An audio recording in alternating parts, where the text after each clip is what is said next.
some of the different types of diabetes. There are actually about 30 different types of diabetes, but there's four, I call them the most popular types, the types that we see the most often. It's type 1, type 2, and pre-diabetes we do see often. And sometimes those who have had gestational diabetes, some women who had diabetes during pregnancy that went away right after the baby was born, that does put the mother at greater risk for type 2 diabetes later on in life, and it also puts the child at greater risk for type 2 diabetes later on in life. So even when somebody is pregnant, it's doing what is necessary to take care of the mother's body and the baby at the same time is really, really important. So for type 1 diabetes, this used to be known as juvenile diabetes, and that's how you may know it. It's now called type 1, and the reason we call it type 1 is because it can be diagnosed at any age. I was a young adult when I was diagnosed. But what it is an autoimmune disorder, meaning that the immune system attacks the beta cells in the pancreas. The beta cells is what produces insulin. So the immune system attacks the beta cells, kills off the beta cells, then the body does not produce any more insulin. So anybody with type 1 diabetes, typically we see it most often in teenagers and children, teenagers, and young adults, but we also see it at almost any age. So just because somebody is on insulin doesn't mean they become a type 1. It just means they're a type 2 on insulin, but anybody diagnosed with a type 1 will have blood tests that will show that they have some autoantibodies in their body that shows that they have type 1. So this is not a very prevalent type of diabetes. Only out of everybody that has diabetes in the United States, only about 5 to 10% have type 1. So it's not a large portion of, we are seeing an increase though in the diagnosis of it, which is amazing. As a matter of fact, in Philadelphia, I think it was somewhere in Pennsylvania that there was a 70% increase of 5-year-olds being diagnosed with type 1. 70%. 70% increase. I had not seen that statistic. But this was several years ago. Was several years ago. So we're starting to see more people diagnosed with that, which is scary. Autoimmune disease seems to be on the rise there. I've seen that. Yes, there are a lot of autoimmune diseases. And a lot of times somebody who may have type 1, they're also at other risk factors for having other autoimmune diseases. As anybody with one autoimmune disease, a lot of times they come in clumps. So, a person may have one autoimmune disease and over time they may be diagnosed with more than one. They may be diagnosed with others. So type 1 diabetes is they use insulin for control of blood sugar levels. They cannot survive without it. I used to train soldiers when I used to work for the Army. I was a diabetes educator and trained soldiers who were diagnosed with type 1 diabetes. And I would train them how to go into combat safely on insulin. Which is very, very scary.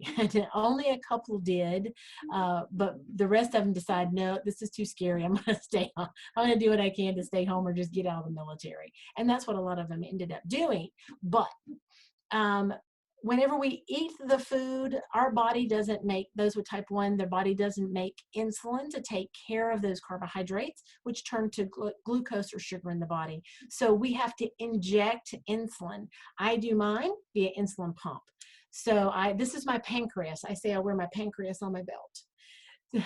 We have insulin pumps, and that becomes our pancreas, and we can control blood sugar levels by dosing insulin based on how many carbohydrates that we eat.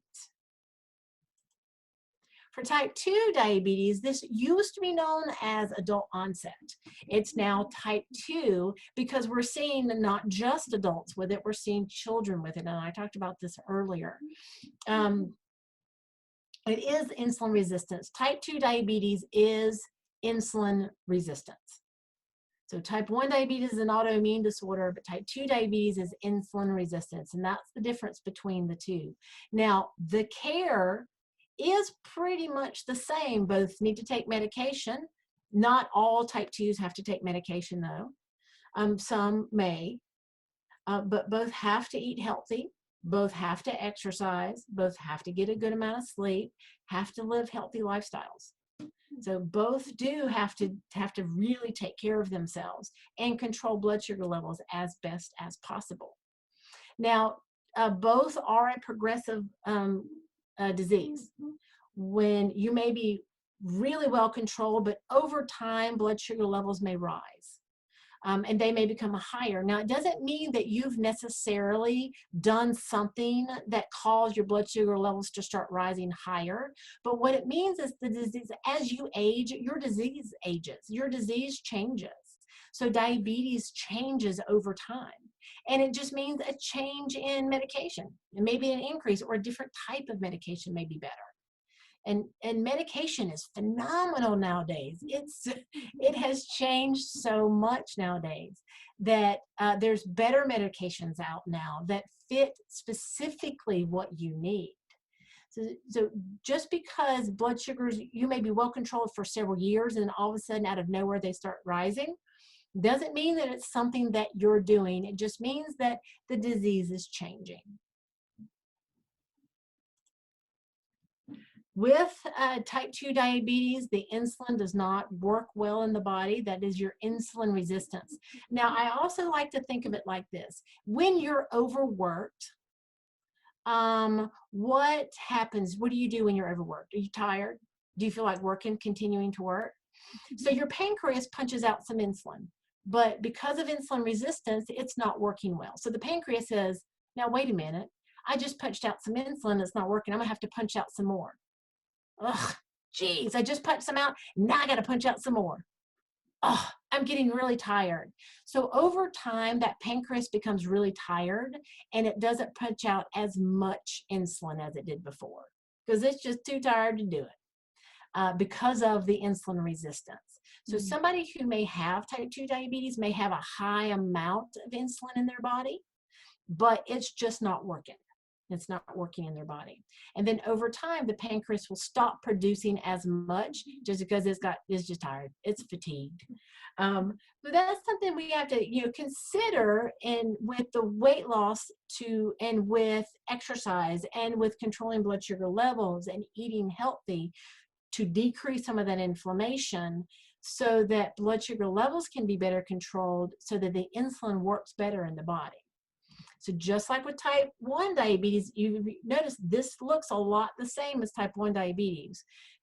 Just like with type 1 diabetes, food is eaten, it turns into glucose in the body, pancreas will release some. With insulin resistance though, it may not work as well. So there may be some medication that may help it to work well. Somebody with type 2 diabetes doesn't necessarily have to go on insulin, but they may over time have to switch to insulin because the pancreas just can't produce as much as it needs to produce to really take care of the body.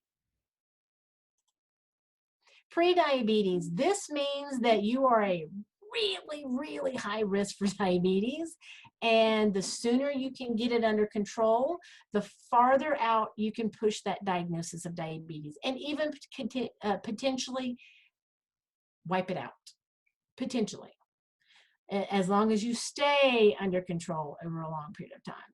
So the body has developed some insulin resistance, but it's not enough to say that you have diabetes. So this is usually a fasting blood sugar level of over 100, but less than 126. This is that fasting blood sugar level. So this means that get it in order now so that you can decrease that risk of a diagnosis of diabetes, push it out as long as you possibly can, or get rid of it altogether. Not get rid of diabetes, but get rid of that potential for a diagnosis. Now, medication may or may not be initiated. I heard of a study that was done not too long ago, probably about 10 years ago, where they were giving people with pre-diabetes insulin. They were dosing, they were teaching them how to use insulin. They were starting them on insulin, and it actually helped the pancreas. It gave the pancreas a rest.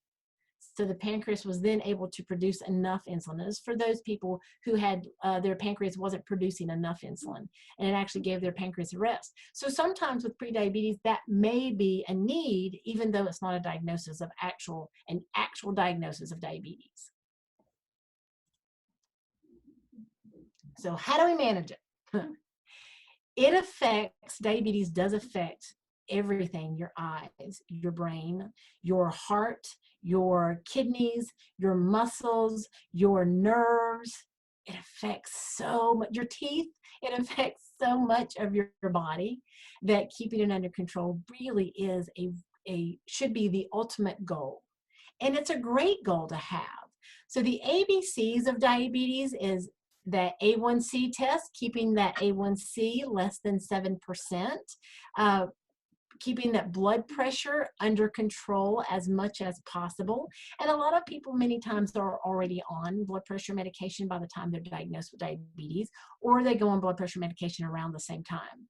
And keeping the cholesterol levels as much under control. Now, this is your LDL cholesterol, your LDL, your what we know as your bad cholesterol. So L for lousy, L for low. We want this number low. So this is your bad cholesterol, and we want your LDL cholesterol low.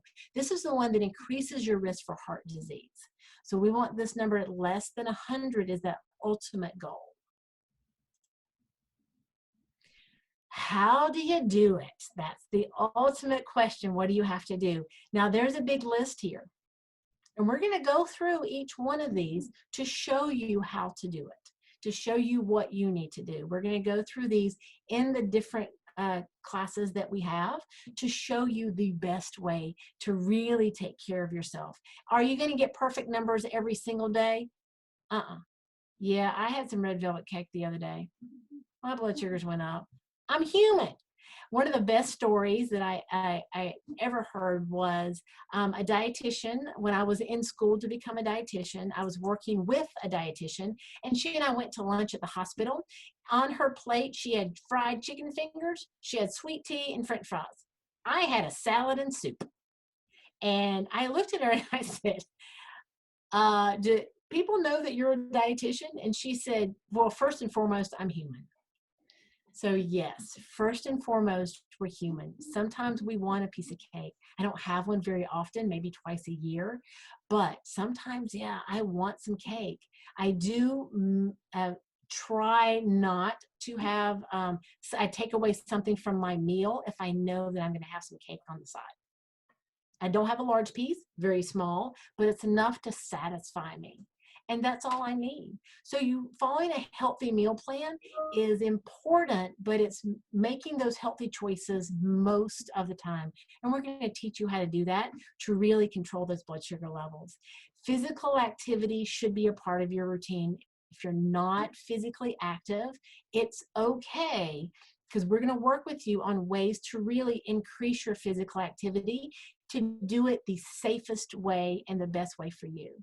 Take your medications. If you are on medication, medications really help to control your blood sugar levels. So some people have said, but my blood sugar levels are good, I'm going to come off the medication. No, they're good because you're on the medication. So stay on the medication. Check your blood sugar levels. That's pricking the finger. This is really the best way. Even though I wear a sensor, I still prick my finger because it's the best way for me to know what my blood sugars are. This is the most accurate. My sensor is not all that accurate. So this is a guide for trends.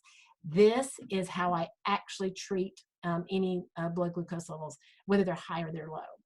Work with your healthcare team. This is your support group.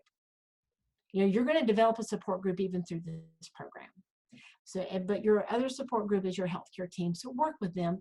Tell them, don't worry that they may fuss at you because blood sugar levels are high. Explain to them, I've done everything possible. I've eaten healthy. For some reason, they're rising. And then they can adjust blood sugar levels. Or, you know what? I haven't eaten healthy the last week or so. That's going to cause those high blood sugar levels after my lunch because I had really unhealthy foods and a lot of it.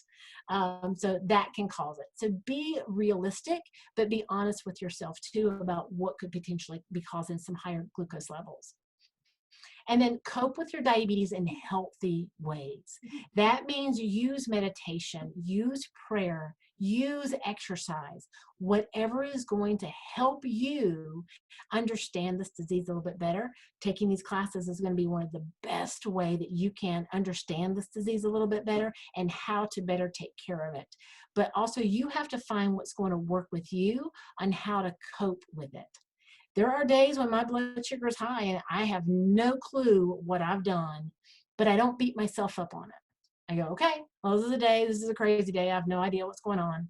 I just have to give myself a little extra insulin, help to bring it down, but maybe I'm getting sick. Maybe I didn't do anything yesterday. Maybe I sat all day yesterday. So there's a lot of different things that can go on. So we have to learn how to deal with it and not beat ourselves up on what may go wrong or what is going wrong.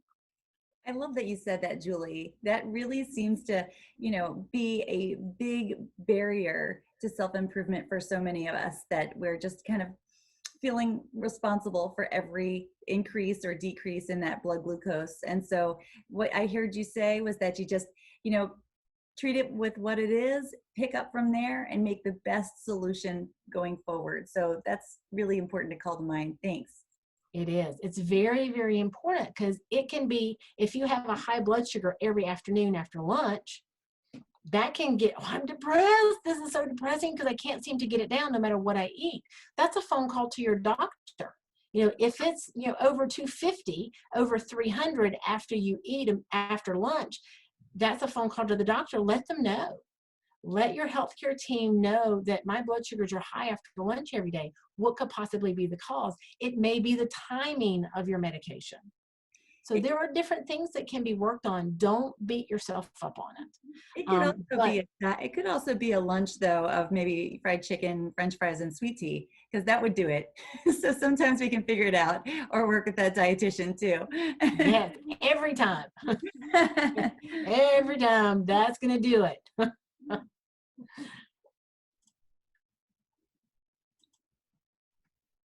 Do you want to talk about the SMART goals? Oh, I love the SMART goals. This translates and conveys to every area of life. Honestly, many companies are using SMART goals. It's a way to kind of circle back and address what Julie was talking about at the beginning of this talk, which is let's take this in small, manageable chunks. So if we're looking at SMART goals, that's an acronym, and you can read a little bit about the different S words that are associated with SMART right here. I like specific. That's the one you'll hear the most, to say, okay, well, what are we trying to accomplish? Some people come in and they say, I want to lose weight. And I was like, well, okay, how, have we thought about where we're trying to go? What would make sense? So being as specific as possible with your goal helps you track a course to achieve that goal. So considering, where is your opportunity now to make the biggest difference in your health outcome? Is it maybe getting that A1C less than 180 after a meal? That would be a specific goal. That would also be measurable, or M. Some people, I like to be able to measure an outcome, but sometimes we have to look at it subjectively and say, okay, did this outcome freak me out? A lot of people really hate that scale, for example, so we want to make sure that while we're measurable, that it's also motivational. Okay, so we have to pick the right tool to make sure that we're moving the ball forward in the most productive way. Is it attainable? I had a physician send somebody to me that told me that he wanted this patient to lose 50 pounds in 3 months. And for that, it's happened sometimes. And some of our patients have heard those types of requirements also. And it can be just overwhelming and defeating. So let's make sure that whatever goal we aim for is attainable. And we also have to look at it with a grain of salt. Like, hey, we don't know what's coming tomorrow. And we have to be able to adjust the goal sometimes if it wasn't right exactly what we thought it was going to be, because we didn't see that our loved one would have to move in with us and take over our refrigerator. And then, you never know what's going to happen. So let's make sure that it's attainable, achievable, but also adjustable. that it's relevant. If somebody comes in and they say, well, I'd like to, lose 100 pounds, I can look at them and say, why? Why is that the number? What would that get you? And so if we see that, okay, in order to successfully improve somebody's diabetes or somebody's health outcome, we all just want to have happy lives, so what can make your goal most deeply connected with your life goals? Let's make sure it's relevant and not a number somebody else gave you, right? Let's make sure that we can get the best approach for you and for your lifestyle and for your life goals. We do want to make sure that we're checking in on a timely manner. Okay, so that's where that T comes into play. We want to make sure that we can kind of create a time-bound range through which to accomplish the goal. That way we can make sure that your strategy is working. And so using the SMART goal with your registered dietitian, nutritionist, or your certified diabetes care and education specialist is just one of the most important meetings that you can have in order to take control of your diabetes in the most positive way. So using that SMART goal, as you will with your provider and also with your group, will be a good thing. But you might want to jot down a couple of quick ideas about what you want that to be. It's okay to make a draft and continuously fine tune it. And we can keep changing it too, okay? Just keep in touch with your provider. All right. So can you heal? Yes, absolutely. You most certainly can heal. Does this mean that diabetes can be cured? No, I like to say that you can get so well controlled that maybe you go off medication. I had a patient who was 320 pounds when she first came to see me. She was on blood pressure medication. She was on cholesterol medication. She was on insulin plus metformin and another medication I can't remember. And she came to I used to teach at one of the local hospitals, and she we talked about diet, we talked about diabetes, we talked about her medication, we talked about everything, exercise. I saw her a little bit more than a year later. She was down to 160 pounds. She was no longer on diabetes medication at all, none.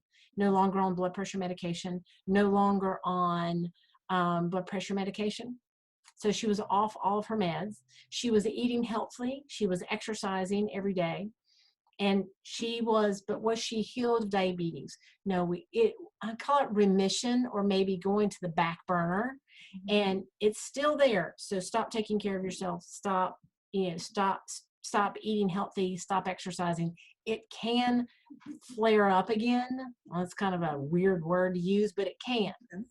So, but you can control it. So you may have this diagnosis, and you may not have a lot of the symptoms, with this diagnosis because you are so well controlled, but you still do have diabetes. So we just have to continue to control it as much as possible. So what are you going to do this week, though, to help to reach your SMART goal? What are you going to do? So these are some good questions for you to consider.